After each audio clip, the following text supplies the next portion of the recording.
This is a specialized building for a specialized guy. I had a special request for this and for some help, and I'm happy to do it.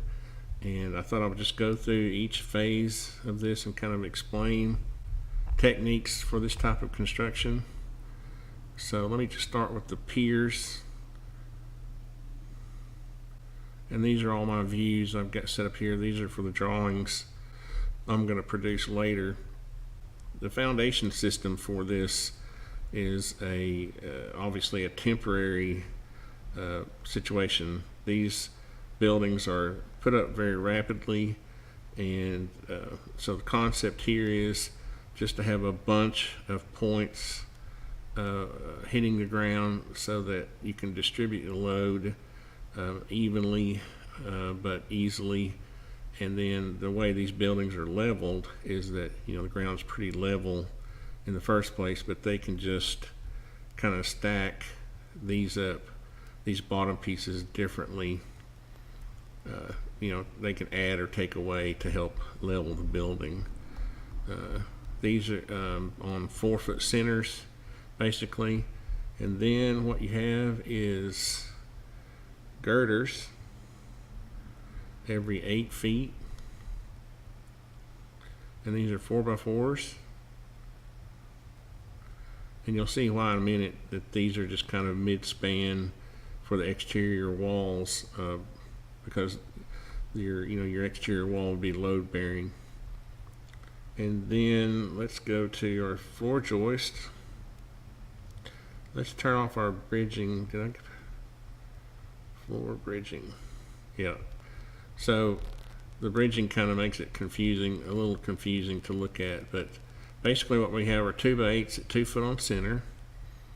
And again, this is a temporary building, so you can't get too anal about your spacing and spans and all that. But again, it's kind of the peak of efficiency, I would say, because these are quick to put up and strong enough the way they're built.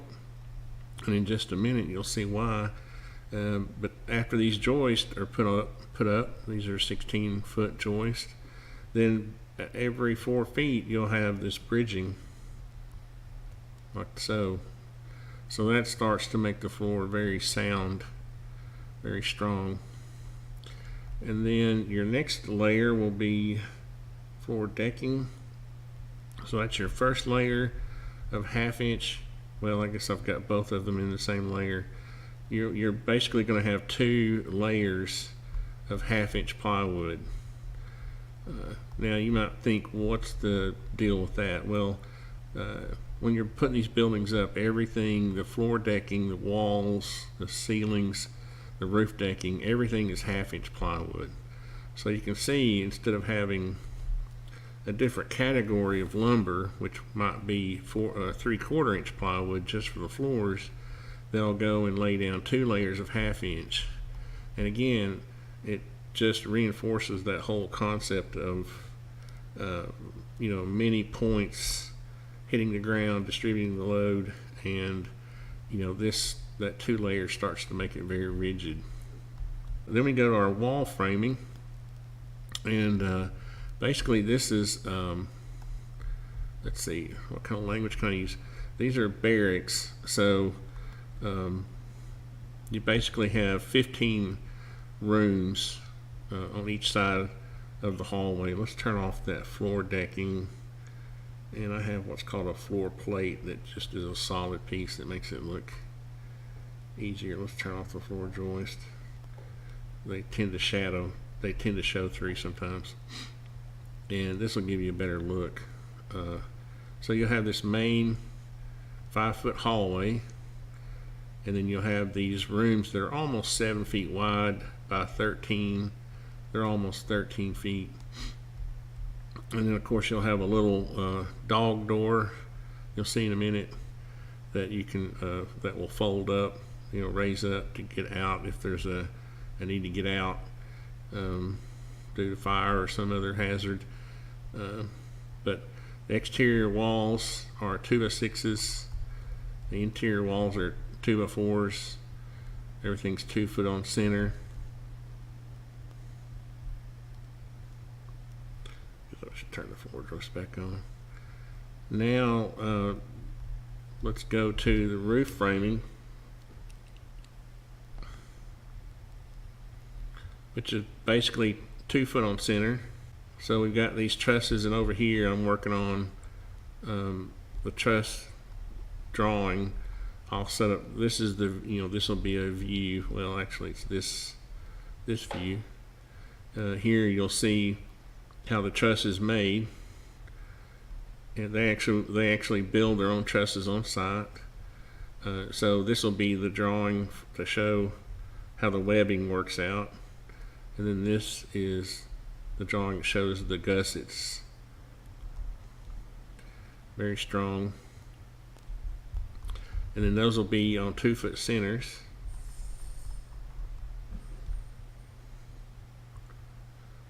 And we'll just have a brace at the top on either side. This helps keep them laid out properly at 2 feet on center. It also braces them off. And then you'll have this diagonal brace on each end.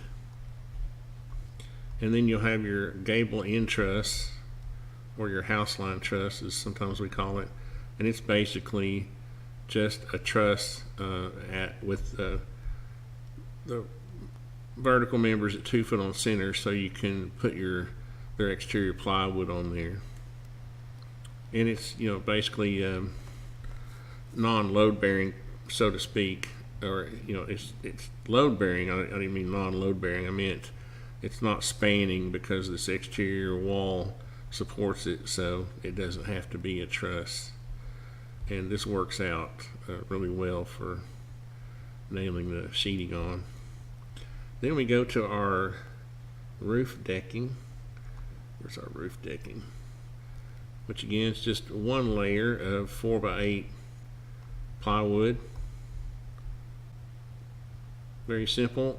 And then of course you'll cut that back at the top, or turn the frame back on, so that we can get continuous ventilation from our metal roofing, which is here. And you can see we'll have a cap on there, but it allows that cut in the decking, allows air to come up and then go out through the ribs in the decking. I mean the roofing. Sorry.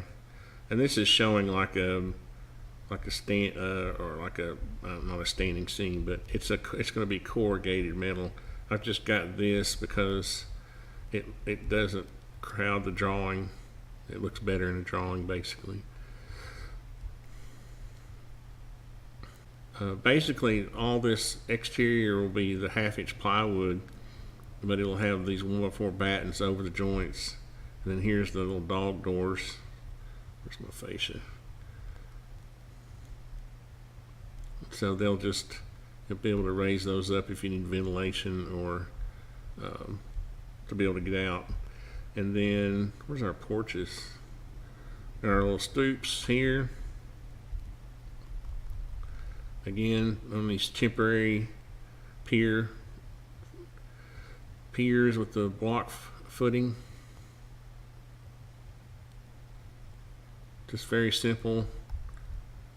And then our HVAC deck here, little platform for the HVAC unit. And the way that'll work is, let's turn off our roofing and decking, and let's turn off the battens for a second. We'll turn off this wall. There we go. So you can kind of see how this will work. And again, these are temporary buildings, so there's nothing fancy. You'll just have your return air right here, and then you'll have your main trunk. Let's turn off our roof framing for a second, and if I get this in a view, you can see. Let's turn on our model walls and turn off our wall framing. That might help. You can see there'll be a run for each room. So you'll have one unit sitting on this end, shooting down this way, feeding this side of the building. Then on the other end of the building, the porches, the stoop is reversed the other way, and then you have a unit sitting on the other side, feeding the rooms on the other side, just like that.